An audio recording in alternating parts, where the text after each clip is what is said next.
talking about. So, yeah, this is a famous writer is telling a story about her husband dying, and he's supposed to have a certain thing, and so she drives him to the hospital, and they deal with that thing, but another thing is engendered by the hospital visit, and that kills him in like 3 days. Okay?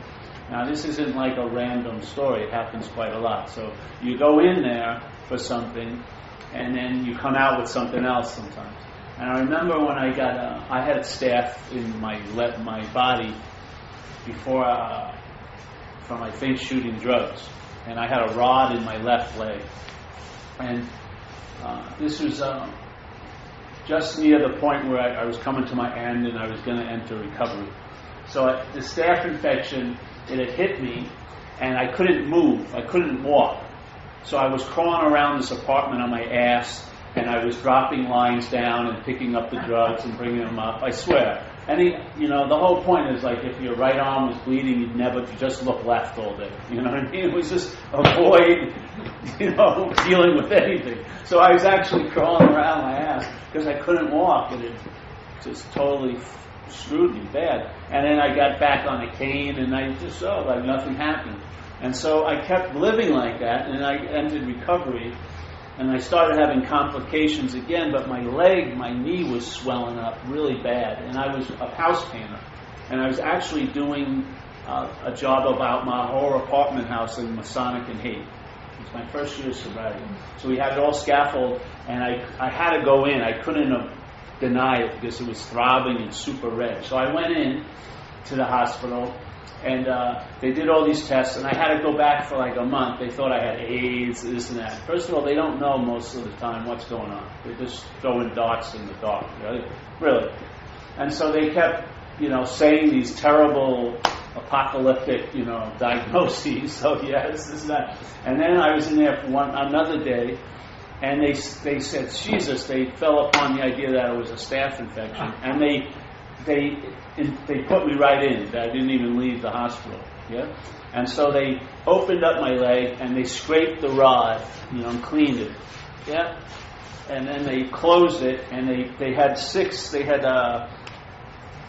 holes with 3 tubes going, irrigating it from this machine, right? Irrigating it with antibiotic all day.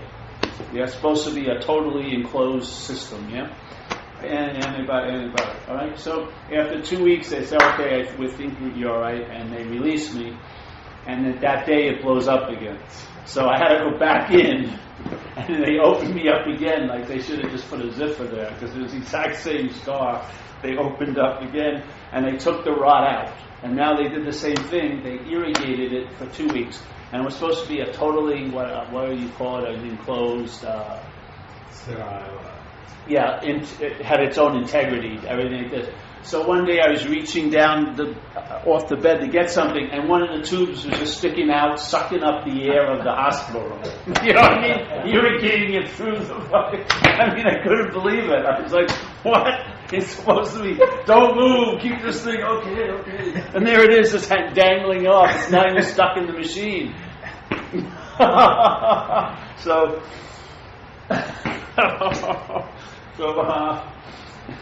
the whole point of it is we're in a failed system, what we're relying on.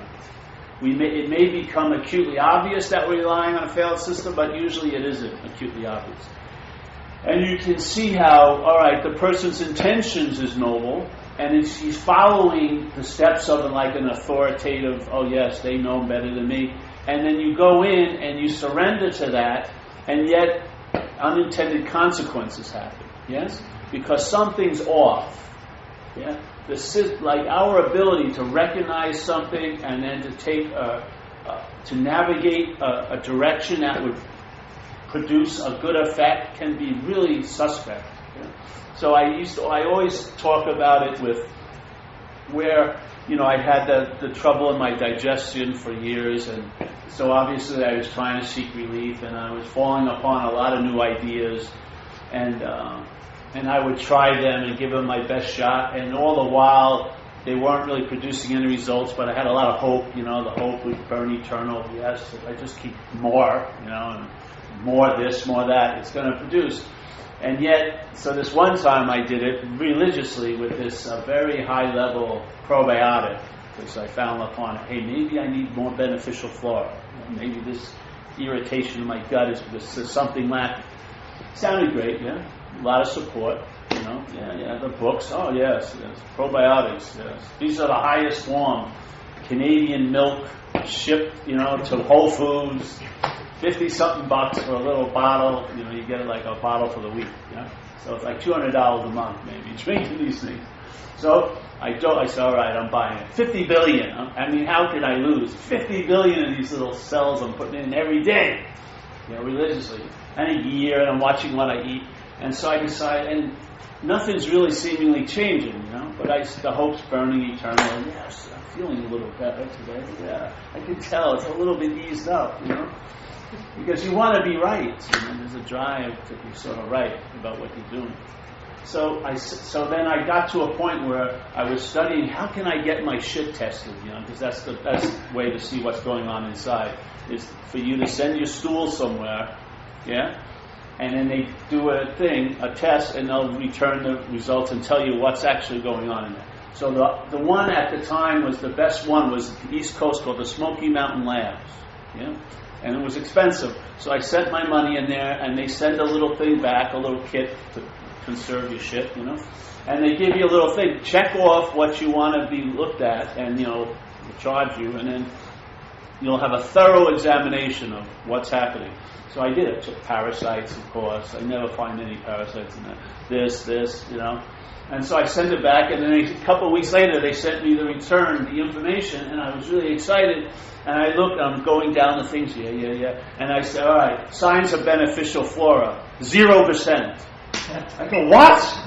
There's actually no beneficial flora in my system, and I've been pouring it in there for 2 years? What the fuck? You know what I mean? Where is the results? None, 0. Not 0.3, 0.000000. Not like it has never been there, it never was there, and it's never going to be there.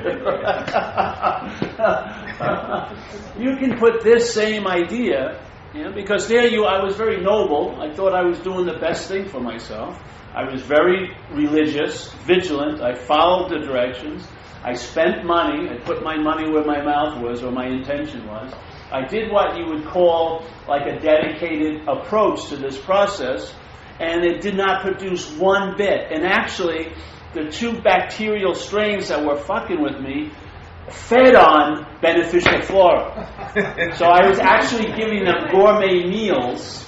I was giving the problem which I wanted evicted gourmet meals with a giant sign, stay. I mean, why would they want to leave? This is like heaven to them. I was pouring in what they sought the most.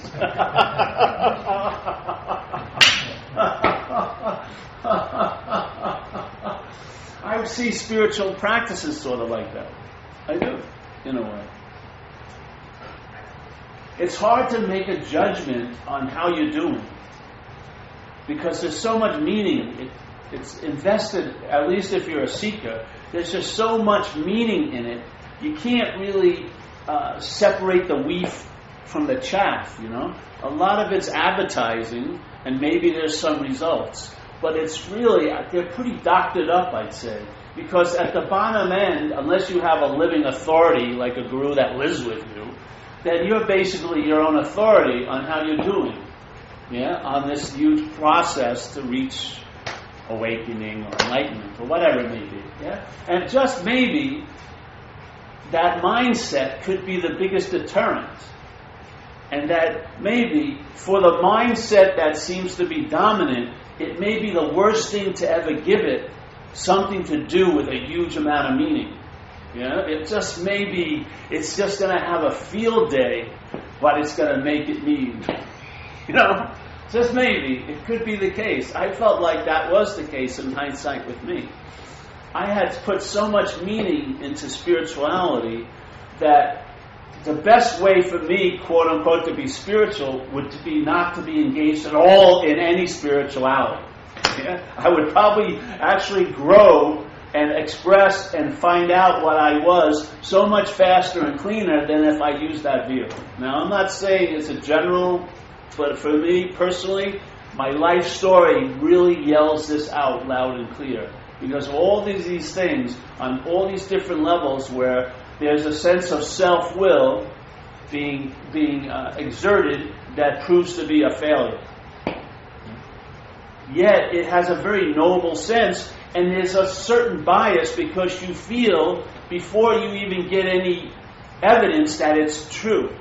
Yeah? There's a feeling, and maybe it should be held with a little more suspicion. It may not be an intuitive hit. It may be the mind in one of its lovely little chameleon act moves to sort of like put gold leaf on a dead fucking horse, you know? So it looks like a really noble one to go riding into the spiritual horizon. Yeah? Just maybe. Maybe there's other ways that may not have anything to do with other ways or a way. That maybe when the mind was left in like ordinariness, or just I like to call it dog shit awareness, just an ordinary sort of sense of, hey, you know, this doesn't really mean much. I'm going to a store. I'm not doing this. I'm doing that. But I find it can be incredibly enriching that if every movement of my day is meant to have so much meaning, it's cast into so much meaning. This is another step to my odyssey of total self-awakening. It's just, for me, I found that to be obsession with this idea of being a self, more than almost anything else. You know, I would match it in a way with drug addiction, but drug addiction is a lot louder and messier, but it has almost the same type of trance-like effect. You go into a very like a cloud of denial, but there seems to be a lot of rightness in it. There's just a, you know, you really feel like you're right, and they're right, and this is the right thing to do. But if they were like factories, if you could see like these spiritual processes were factories, they would have been closed down. Because they're just living on subsidies. Yeah? They're living on our incredibly weird interest and attention, but in a lot of ways I don't see them producing the goods that they were, in a way, maybe they're not saying it, but it's implied a lot. Yeah? If you do this and go here, you're going to get better, whatever. Yeah. That's what people thought when they went into the hospital. That's what I thought when I was taking all that probiotics. I had this just basic, seemingly innocent assumption that if I do the quote-unquote right thing, there'll be the right result. But the whole system is off. The whole system could be skewed. So what looks like I'm really, what is really building a stronger, better vehicle for my full self-expression could be four flats. I'm not going anywhere. You know what I mean? So everything seemed to start and get really good when all that stopped. I don't know. Maybe it's a coincidence. I don't know. But it's when something sort of collapsed the system of constant hope and drive and nobility and purpose, when something from the inside collapsed that system, then what that system I thought was pointing to, or its base advertising was, that became obviously so already. And that the mirror is perfectly clear. It doesn't need me standing in front of it polishing it. Yeah? All I see is my own reflection. Instead of seeing the emptiness of mind, I see me trying to look at the emptiness of mind. And yet you have like a 3,000-year-old rag, and it's got tons of scriptures written on it. There's some really how see better, you know. But in fact, is it translating as to an ease and comfort in one's life? Yeah. Not that it's leading to a future place of completion. How the fuck do you know that? You know. But right now, is there a relief in how you're traveling? Do you feel a little bit lighter? Yeah? That things that were seeming so important aren't as important. And you know what? Life doesn't collapse when it becomes less important. Yeah? The whole thing, the impending doom doesn't catch up with you. The big foot of retribution doesn't squish you like a bug. Maybe you're the one who's playing all these roles of God and this and that. Maybe you need to get let off your own hook, so to speak. How can you get let off your own hook? Well, seeing that you're not that, maybe. You're not the hook. If you're the hook, how can you get let off the hook? Yeah? Every little possibility of getting let off the hook is another part of the hook. Yeah? But if I'm not that that has to be clear, if I'm not that needs to awaken in this lifetime, if I'm not that Jesus, I better meditate longer, they're catching up with me, whatever it may be. If I'm not that, maybe it'll be okay just to do whatever's happening. Maybe it would translate immediately into your posture today, that you could just relax. Yeah? I mean, not relax like after you've gotten 5 massages, but a deeper relaxation. And relaxation of the mind, the mind not being so constricted into a formal way of seeing and thinking and doing, but that it loosens up and spreads out. And then you see it's mind and mind alone that you've been looking for, really. And if it is mind and mind alone that we have been looking for, obviously that shuts off the looking for it, because you are that. Yeah? And maybe what was being placed, let's say next week at the retreat, is available right now here in this little ammonia-soaked room in Marin City. Who knows? Yeah. So instead of that little sleight of mental hand that it's always put off a little bit, the movie's at 5 today, I can't wait, whatever it may be. Yeah. Your attention and interest isn't sent out, around the block to get something all day, around the time block or the spatial block, but it's actually hovering here and it's attending to what's going on and also what's not going on in a way. What can't be seen and felt and tasted. Maybe, just maybe, its sense of smell can smell that presence. Yeah, if it isn't like constantly trained to smell things, concepts, feelings, objects, but maybe its nature isn't of nothingness. Maybe it would immediately. It's not lost in finding that home. Yeah, it knows exactly where that is, which is everywhere. So wherever I am, that's where it is, with no requirement necessary for me to meet it, because how can I meet what I am? Yeah. I'd have to play a big pantomime of being what I'm not, either on a very subtle level or on a very gross level, to believe that I can find what I am. Yeah? So to me, when I'm seeking for what I am, it's actually an affirmation of a false idea that I'm not. Really, that's the dilemma. So it sounds like it's noble to go this way, but it's actually the opposite. It has nothing to do with not noble, but it's off. It's not correct, let's say, or it's not like in Buddhism. It's not the right view. There's something off with it.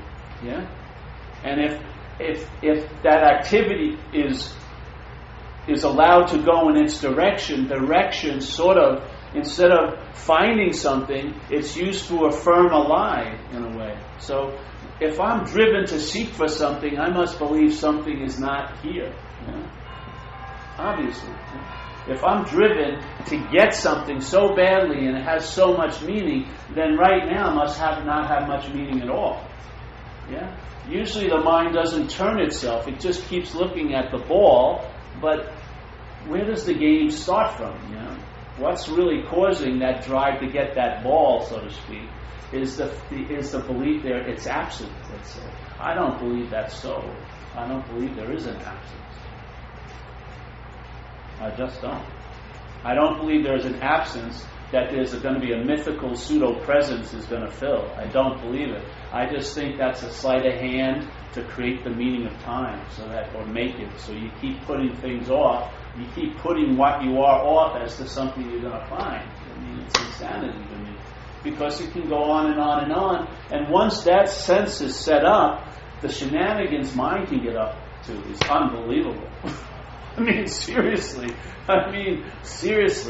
They can make others higher powers. They can make, saviors out there. Someone's going to save me. You're always going to hate the thing that's going to save you because it's never going to save you. Because you can't be saved.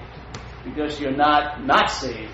You know what I mean? It's prior to being saved and found, whatever. Way prior. And there's no approach to it. See, that's the thing. And paths always infer, either in a subtle way, that there's an approach. Why would they use the word path then? Path is something the body follows to get somewhere. So in our language, it's formulated as if we're going somewhere. And when we get there, we're going to arrive at something we're not at now. Or why would we get on the path? Exactly. Why would we get on the path? First of all, we don't have any choice because we're all wound up action figures as this. We're going to go where it's going to go. But to follow with all our attention and interest, to me, is crazy. Because what's going to happen if a failed system can't deliver the goods, which it can't? It's going to fill up the space with excuses, rationales, and blame. Isn't it? It has to rationalize its ineptitude. It's going to have to make excuses for it. And then it's going to get down and dirty, start blaming others or itself for the ineptitude. Yeah? Instead of just realizing, hey, that's its nature, like a snake. It's going to bite. Fuck it. Free the mind from that bondage by seeing the failedness of it, and maybe it'll pick up something that's reliable. Yeah? And it'll know it by its fruits. It doesn't need much advertising because it delivers the fucking goods. Yeah. It delivers the goods. You're a happy customer. Yeah. You don't have to sing the praises of your future purchase. You have the product now. You're living it. Yeah. And it's totally accessible at all times with no requirement necessary.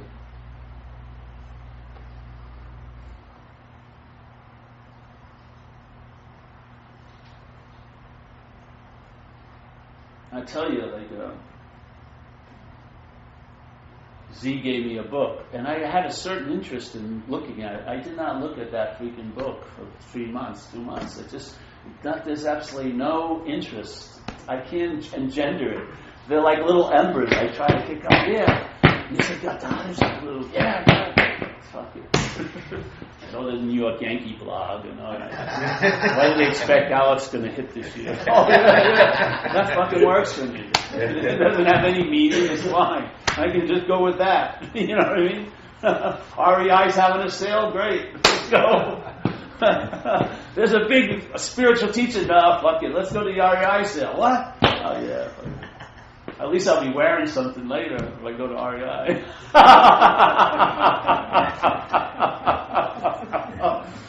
I try to be extreme to paint a picture. I'm sure everything's fine for me as a form of expression, but it wasn't a form of expression when I was out there running around. I was locked, stock, and barrel in that mind of I am lacking. The only way I can become full is by doing and having.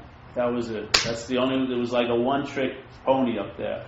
It painted it different colors, but it was basically the same theme all the time. I'm uncomfortable. I don't want to even explore that. Let's explore this. Let's explore the ultimate comfort of forever. Oh yeah, let's go for that. I feel like shit right now. No, that's not you. Let's do that. The ultimate piece of foreverness. When? Not now. 5 lifetimes. Oh shit. Can you make it 4.5? Okay, 4.5 lifetimes for you because you're very advanced. Oh, yeah. Thank you. It didn't work for me. It didn't. I swear, I thought I gave it a pretty good shot. And then I just finally, the blame left me, and was looked at a very clear observation that the system has failed. There's some inherent flaws in how we look at things, It's already contrived. It's not coming from any organic or authentic place. It's like my feeling of being Paul, it's sort of like I slept the first few years of life, and then I thought my life started at 6. There's something that has produced this feeling that's way prior to when I seem to be, this is Paul. This is the starting point. That's square one. I think I'm on like square 6 when there's a sense of being Paul. I think I'm already in the game. I'm already the boot of the Monopoly game. There's no turning back. Yeah? I'm like, then Marvin Place looks all right. Boardwalk, great. Baltic, fucked, And there's all the same value system. But I'm a certain spiritual boot type, so I have a different sort of value system, yeah? But it's the same thing. There's like the Himalayas is like Boardwalk, Going to my job is like Baltic Place. Meditation and yoga classes, Marvin Place, pretty good. Yeah, helping others, whatever. I'm too busy improving myself. All this stuff, yeah? I didn't see it, and then I did see it. Fuck. And I realized, geez, this feeling of being Paul, if I believe I'm Paul, and you can express conceptually some of the flavors of that feeling of being the doer, for sure. That you're not in a body, but body has a lot to do with you. Because the mind doesn't say I'm the body, it says as my body. So the mind is constantly in the state of ownership or claiming. Yeah? Claims the body, it claims consciousness, it claims the thought systems. And how does it claim it? I'm the thinker, I'm the doer, I'm the haver. Yes? So the sense of being the I is produced by reflection of claiming. So it claims activities that are happening through this life, yeah? But it claims somehow to be the doer of them, yeah? So it seems really crazy to think that you're digesting your food, but it doesn't seem crazy to believe you're the thinker of the thoughts that are happening, which the thought system is a much subtler process than digestion, and yet even a crude process like digestion, it would seem hilarious to say, I got to go home and digest that burrito from last night. Oh, yeah, sure. It seems to be involuntary, yeah? We don't really claim it that much. I shouldn't have fucking digested that way. It took me a long time to digest it. I'm going to speed up No. But the thinking is held in a whole different way, isn't it? We're constantly looking at the thoughts as if somehow there's something we can do about them. Why is that possibility seemingly so prevalent? Because we're taken to be the thinker. Once the claiming has occurred, then there's a lot of possibility for tinkering. There's a lot of possibility for intrusion, for control, for influence. And so the mind, which is pure mental, the conditional aspect of selfing, is just a mental process, yeah? Through the claiming, it makes everything mental. Yeah? It takes away your body as a physical thing and it makes it a mental image compared to other magazines that the people show you and other this and that. And so now it's sort of like a possession you have that you can compare with others and see where you stand. Yeah? All of this happens after the fact of the claiming. We're just questioning, all right, who is it that's claiming? There isn't anyone. That's my little hypothesis, and there's a lot of people with the same hypothesis. So let's not just, there isn't a self. That's too extreme. Let's look at, all right, there is the activity. Thinking, you can't deny, thinking seems to be going on, right? There is the activity. Yeah. Then there's a feeling of my, yeah? There's a feeling that it's somehow has something to do with you. Yeah. It's yours, or it's, yeah. So that's the claiming.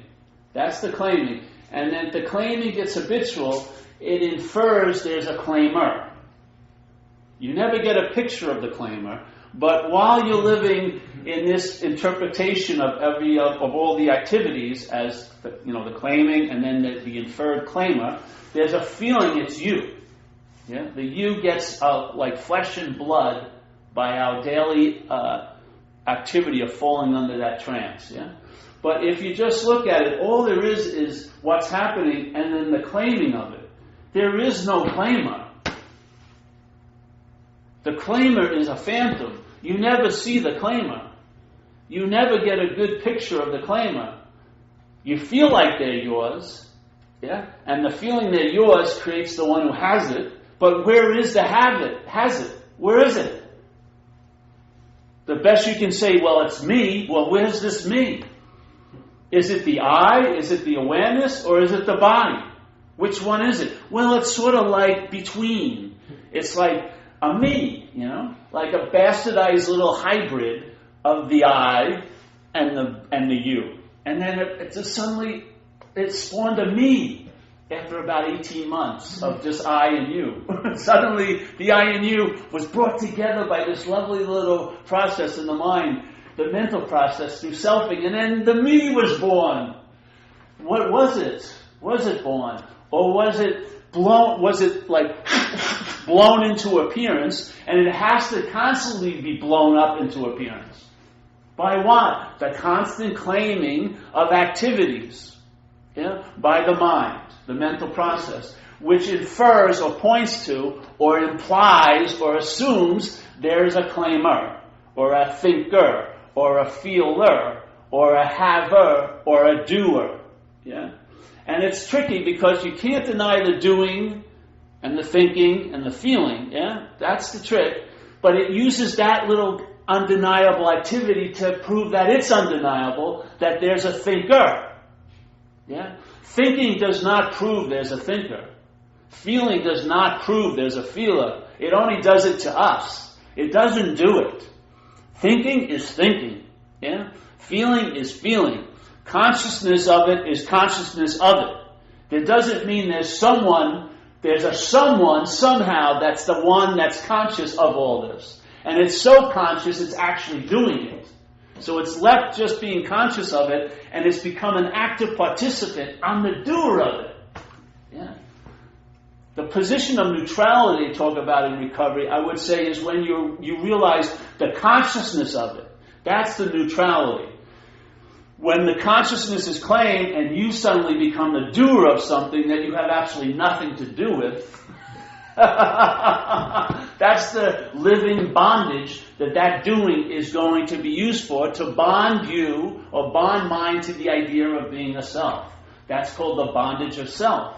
The bondage of self is when activities are being claimed by the mental process and inferring there's a claimer. That claiming is the link or the bondage to that claimer.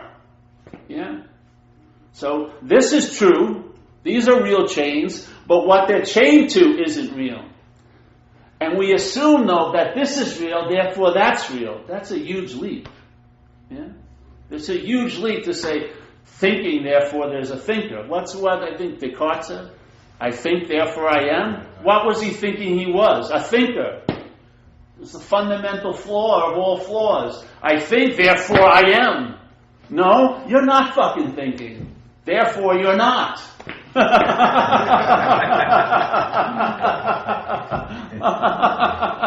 So take that, Descartes. Stick it up and but who'd be doing that? So if you see it can help to liberate you from an imaginary problem. Because it is an activity, though. See? It's not a set in stone problem. It appears, its appearance taken to be so is the problem.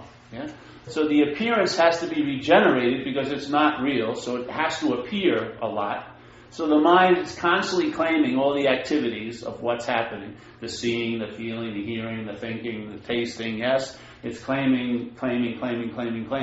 So that constant activity is producing this feeling or this appearance that there's a you, that you're doing it or it's being done to you.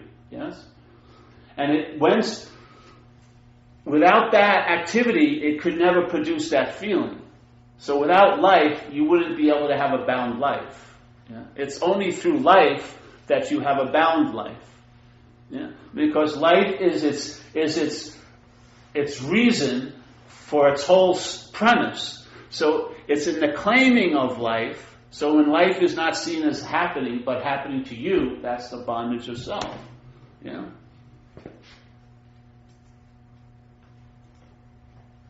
And it can never complete its mission. There's never going to be a self to be bonded to, but it can sure damn feel like it is. Yeah. And when that feeling is that strong, basically at that point, your mind is in the seventh step of the production of the bondage of self. You're not even close in a way to what you're it's really trippy if you see it. it's like a conveyor belt or an assembly line. The assembly line produces a product. So the activities go by, there's then a claiming of the activities, they blend, and then there's a product, the claimer or the doer. Yeah? The feeling of being the doer always produces a historical feeling that you were before that. That even when that isn't happening, you're happening. So even when you're not doing anything, there's still you there. Yeah? This is just a trick of mind. There's no relevance or truth to it. It just produces a historical feeling. Just like when you have an epiphany or an epiphany occurs or one of those big moments or whatever, and when it's coming, when it's starting to seem to come to an end, there's a thought that usually arises and go, I had this incredible epiphany. And that thought, the I, that is being inferred, feels like it was there before the epiphany, and now it's there after the epiphany. So it now makes this incredible event of its own absence an experience it had as this historical remembrance and as this present moment remembrance. Because all you and I are a remembrance. That's what the mind's doing. It's remembering me all day. How does it remember me? By the claiming of the life. So life is claimed, and now it's construed as my life. Yeah? It's remembering. That's all it's freaking doing. This is all on memory. It's just remembering Paul. Yeah? How does it do it? It conjures up every day by the claiming of all this stuff. Yeah? What's remembered by the claiming is Paul. And then there's this vague little sense of being Paul. And it just opens up to millions and millions of old ideas finding expression here through us. Fucking crazy ideas like separation. Yeah, that you could be the source of love and yet feel like you've never been loved. Unbelievable. These incredible possibilities seem to take form here through this like a fucking open. The self is like a giant gate for all these old ideas and beliefs to come and have some form of expression in your life. They seem so real, to us. Yeah. You got it. Things are set up. The only way they can have all that access into a life, certain parameters must be met for that to occur. That's where the freedom lies. Is if you see the parameters that set that up, that gives you the possibility of not having it occur. Yeah, because the seeing overrides everything else. Yes. Like in recovery, they say it's a two-pronged disease. Yeah, there's the physical allergy. So it's sort of like if you eat strawberries, you're going to break out in hives. So physical sobriety takes care of that. Yeah, if you just don't drink, you're not going to get the hives. Yeah, so that physical part of the solution is don't drink. Yeah, but then the other part is the mental obsession. Now it doesn't matter how great your physical body is it's not going to override the mental obsession. When push comes to shove, you can be super healthy and go totally crazy and start getting loaded again, yeah? Because the mental obsession doesn't play that game. It overrides the physical. So physical health isn't going to override that mental obsession. And obviously, any mental solution isn't going to override it because self can't get out of self, yeah? So if the problem is of mentalness isn't going to be the solution. So there's another aspect of mind that you may want to use the term spirituality, but to me it's just mind. And the solution is there. The solution is of that mind, not of the mental process called selfing. Yeah? So that's why they call it in recovery, it's a spiritual solution. To me it just represents another aspect of mind, not self-centeredness. Yeah? That's where the solution lies. When that is applied to the mental obsession, it can eradicate or neuter the power of that obsession a day at a time for the rest of your life, if you just entertain it. Yeah? But not for the rest of your life, but through a day at a time, of the rest of your life. Yeah? It's never not going to leave the day at a time frame. Yeah? And it's even smaller, but let's just say that. Yeah? So the solution, self can't get out of self, obviously. Everyone's one of the biggest axioms in recovery. Self can't get out of self. So you can't use the mental process to get out of the mental process. But there's a lot more mind there than just the mental process. Yeah, and we are that. We are accessing it because we don't have to have any requirement to meet what we are. It's available. You just have to not stop believing it isn't available, really. Yeah, it's not about. And so for me, what recovery does, the steps do, they affect the mental process. Yeah, they diminish the mental obsession, so more of an aspect of mind that's not available becomes available, and that's the solution. So your attention and interest is relieved from being obsessed with this little self, trying to get out of self all day, and then it lifts, and now it's free from that. Yeah, a day at a time. It's beautiful, eh? So the steps are meant to deal with a mental condition, but they're not meant to produce a spiritual condition. You are a spiritual condition already. You can't produce it. All you do is diminish the attention and the interest, and you can't do that either, but when the attention and interest that's going to the mental process is lifted, that what you would call maybe here spiritual. You become quote-unquote spiritual, because you're relieved of that bondage of self. Your self will never get out of self. Never. How can it? It's a product of a process. It can't leave the process that produces it. It's impossible. It doesn't have an existence. It can't leave its home base because that's the only base it's got. When it leaves the mental process, there's you ain't going anywhere. You're just a remembrance. You're not the doer, you're not the claimer, you're not the haver, you're not the thinker, you're not the feeler. It's just a memory. And the memory only can seem to appear to be the memory, to be real in this mental process called selfing. It doesn't appear to be real anywhere else. Tell me where your historical Mike is right now. It's fucking not here. You have nothing, you're not even close to what you used to call you when you were 5 years old. Give me a break. I have the same personality. No, you don't. Everything that you call us or is used to think is us goes through erosion, changes, has constantly based on circumstances and situations. There's no you, no solid inherent you anywhere. That's what we are, is that no-thingness. We're not of thingness. That's the beauty.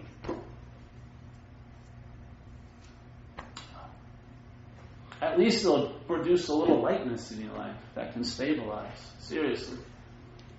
Yeah. You'll lose interest in your little plans and designs. And you'll gain interest in a lot of other things. But the point is, it's not you that loses the interest, and it's not you that gains the interest. There's just losing and gaining. And always there's the awareness of it all. And even if it's not aware, there's still the awareness. I would say, if you followed you back to in every moment to the last place you could go, you wouldn't be there. It would be awareness. And if you went over, really, historically, over every moment you were ever at, the person or the feeling of being you would be different in a lot of those moments, but the one baseline would be awareness of the moment. That hadn't changed at all. I mean, if you feel like you're going to be revealed who you are, I think you are being revealed every second of every day.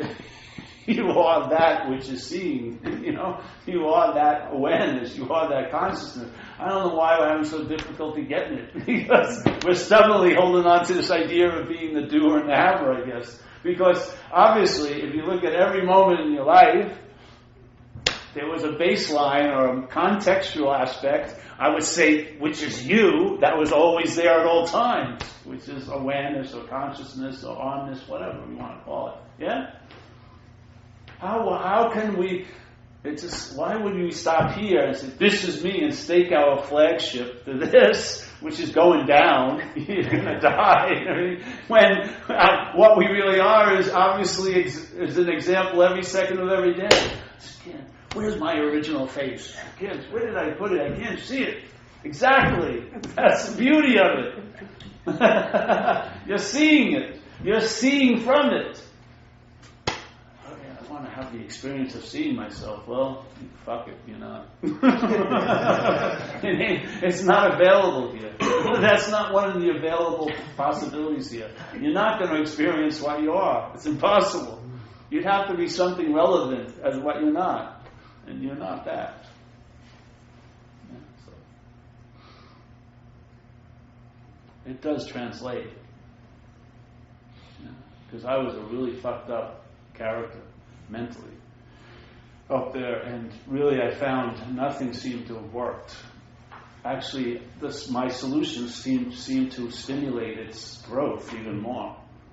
The more I got excited about a solution, the more of a problem it became. I mean, it was like a real tricky little trap. I was still thinking I was getting out, but I was actually appearing to be in a lot more. Yeah, wow.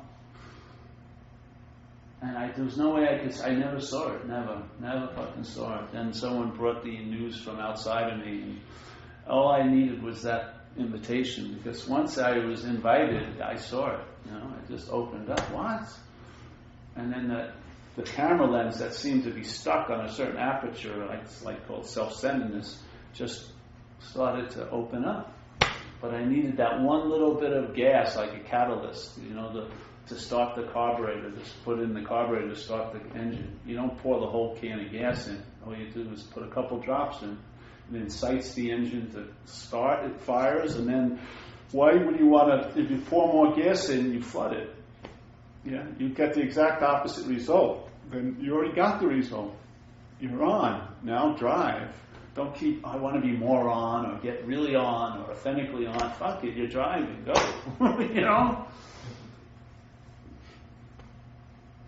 And see where it takes you. And how it takes you, how you travel throughout your day. It's undeniable that the absence of all of your object of concern and worry, by its absence, all that interest and attention that's so contracted on this one idea of you expands, almost like the original bang, the big bang. Your interest and attention just explodes out, and you feel the sense of that presence, and it's never going to be not there. I mean, talk about reliability. It's beyond reliability. Yeah.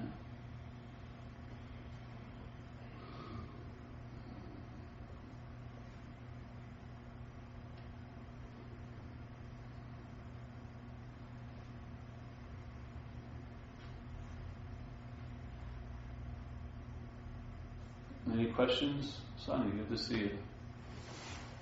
No? I'm having a thing tomorrow in El Cerrito. I'm trying to say it now before I forget.